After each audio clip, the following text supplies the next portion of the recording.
there's been so much controversy that unfortunately has surrounded this, and within the recent weeks, it has really picked up over social media, to the point where some of the things that have been said, the threats that have been placed against people who plan to play this and have been outspoken about the fact that they're going to play this have been just not okay. There's been threats of physical violence towards people who are going to go buy it. There's been calls for boycotts. There have been, in fact, I saw something today that someone was saying that they're calling on all streamers to boycott Twitch because Twitch is running an ad for Hogwarts Legacy right now, and so they want everyone to boycott Twitch. So there's been a lot of it, and it has to do with the part of it has to do with the transgender community. There's been some controversy when it comes to that. There's also people are saying that it's anti-Semitic, that the goblins are actually an allegory for Jews. Oh my God, what? Yeah, that one's hilarious because it's like, would you please go read up on mythical creatures before you start spouting some of this stuff?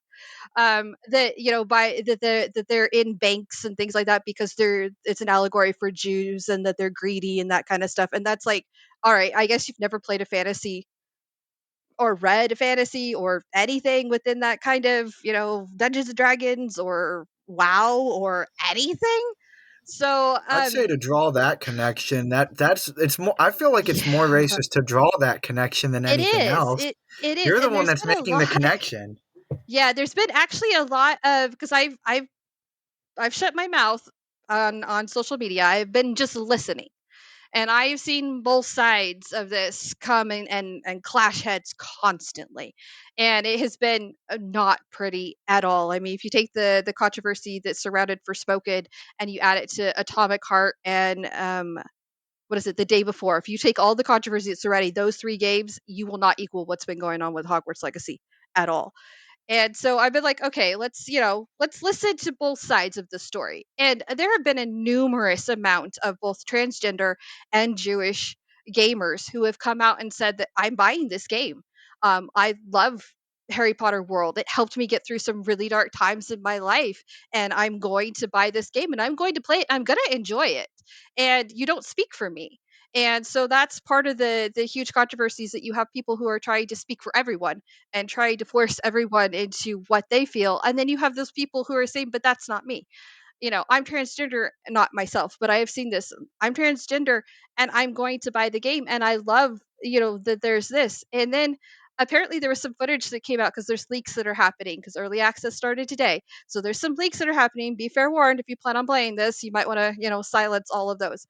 But there is a professor in Hogwarts who's transgender. Let that sink in. Well, and you So, see a lot of it's because of what a lot of it's because of backlash against J.K. Rowling, but right, you have to remember she doesn't really have anything to do with this game or the developers. The right. And developers they've is completely unrelated, no matter right, which way you look at it. But I think the problem is that the way that social media is set up is something goes viral and widespread, and a lot of people don't do their research and don't really get all the right, facts and just go on a rampage because it's the trending thing to do. It's the trending thing to try to cancel such and such because of something that is very, very loosely connected or related or not related at all, and you just don't have the facts right. But it's not set up in a way that encourages you to do research. It's set up in a way yeah, that yeah. limits your attention span. I think that's a greater issue with social media and the way that we consume it as a whole. It's what we call echo chambers. They like to hear their own opinions bounce back to them.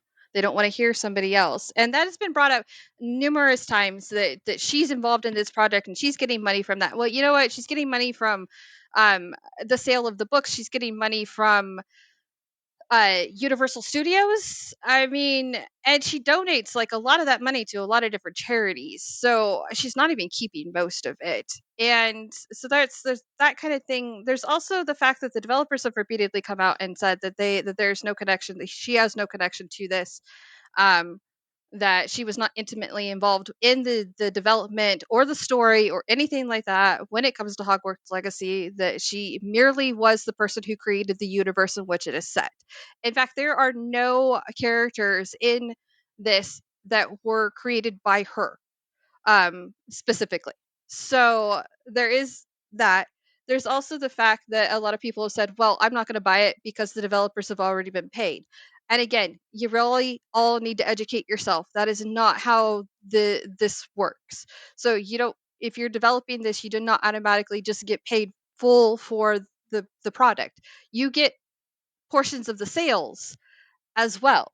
And so those sales, which are climbing, it is the most pre-ordered game ever. And I mean ever. It was number one on Steam. It was number one on PlayStation. I'm not sure about Xbox, but I'm guessing it was pretty high up there for that as well. I'm sure that Uh, controversy just helped drive that oh, for a lot I of saw so people many Yeah, too. they people have a who were like, saying, "I all bought two publicity is good copies," publicity. you know. Oh yeah, huge. Just I mean, seriously, as terrible as it is, it was a very successful PR run. They didn't even really have to do much. It just kind of became its own thing and took off. And I'm not kidding. I saw people who were like, I pre-ordered two of them.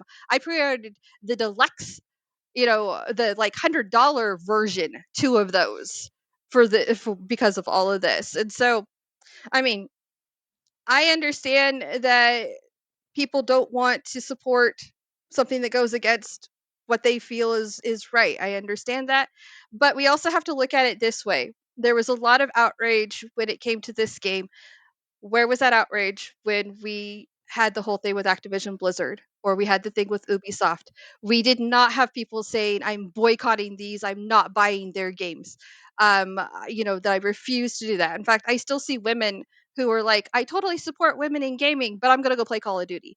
And it's like, you know, so you kind of have to figure out, where do your principles, what line do you draw when it comes to your principles, your personal principles, and are you allowing other people's opinions and that the echo chamber or that fear of being, because people were getting banned from other people's channels and off of their Twitter pages and all sorts of things. Are you afraid of doing something that you really love because of the repercussions that other people might heap upon you because of how they feel? And so I am looking forward to getting my hands on it and diving into it. So, and I'm not in any way, I don't want people to think that I am trying to say that I am for or against J.K. Rowling or anything like that. I'm just saying, let people play, please.